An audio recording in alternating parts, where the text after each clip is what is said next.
Venom, Let There Be Carnage is a sequel to the probably accurate to say surprising hit film Venom from a few years back. I actually enjoyed the first Venom film a lot. I just rewatched it the other night before watching the sequel just to kind of refresh my memory on the character and the story, etc. And I had a great time watching it even for the second time. So I was really looking forward to watching this sequel, especially because it had Carnage in it. Now, for those of you who aren't familiar, Venom and Carnage were both Spider-Man villain characters introduced, I want to say, in the early 90s, late 80s, somewhere around that time, where I was still reading comic books and actually collecting the Amazing Spider-Man comic books. So, and when this Venom and Carnage storylines came out in the comic books, I was like, oh, I was blown away. I want to say it was drawn by Mark Bagley at the time.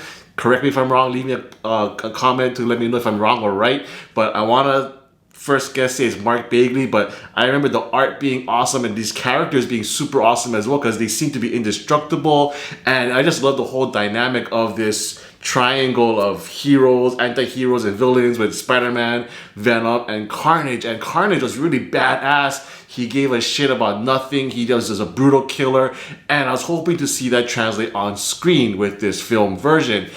And you know what? This sequel, I don't know, they made some choices that I personally did not care for. So the movie again stars Tom Hardy as a title character Venom. It takes place just right after the events of the first film, I would say.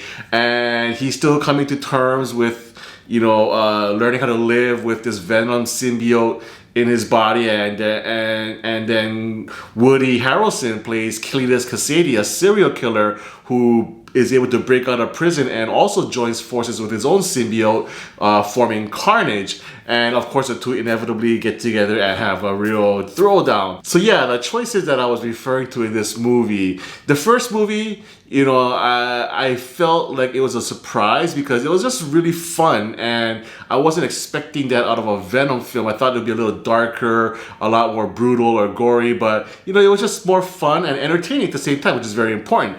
I think what they did for this version was to take that fun factor and blow it up by 1,000, and it just, to me, it felt like it was trying too hard. The first half of the film especially, it was just joke. It was Tom Hardy's character, Eddie Brock, and the Venom symbiote just riffing off of each other, talking shit, and it's like a buddy kind of movie, and I just wasn't feeling the vibe. If it was really funny, I would be able to give it credit for that. I thought the jokes kind of fell flat, and the first half of the film doesn't really go anywhere until Cletus Kasady, aka Carnage, finally breaks out and wreaks some havoc. And that's where my number one problem with this movie is that this movie, I couldn't see jack shit.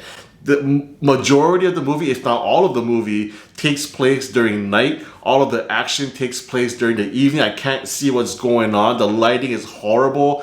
And of course, you got these two alien symbiotes, so it's going to be a shitload of CGI.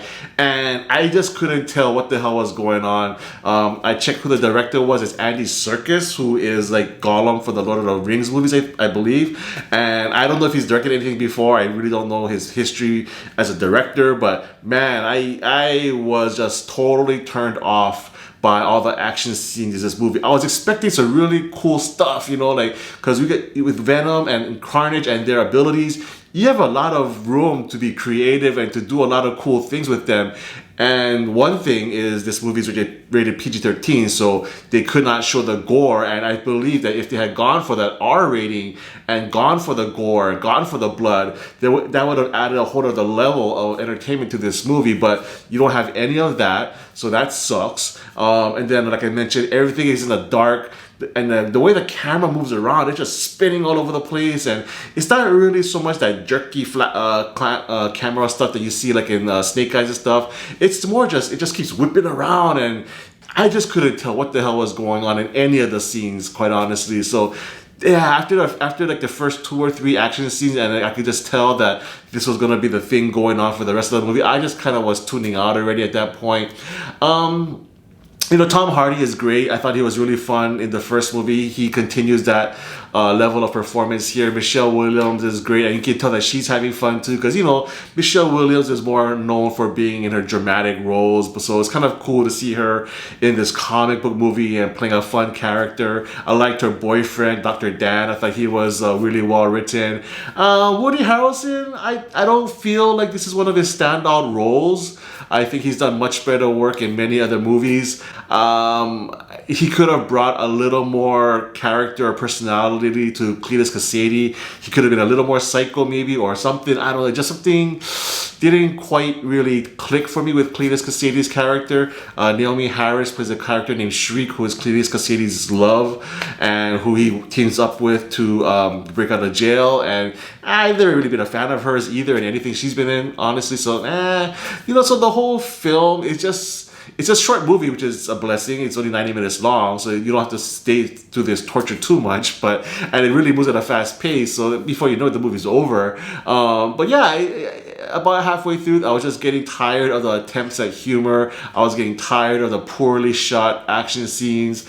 And yeah, this movie just didn't really do anything for me. So I was expecting a great opportunity to turn these great comic book characters into great film characters, and it just failed. And the disappointing thing is that the first Venom did it so well, and they just took, I think, the wrong things out of that movie and exploited those things instead of being more creative with this one.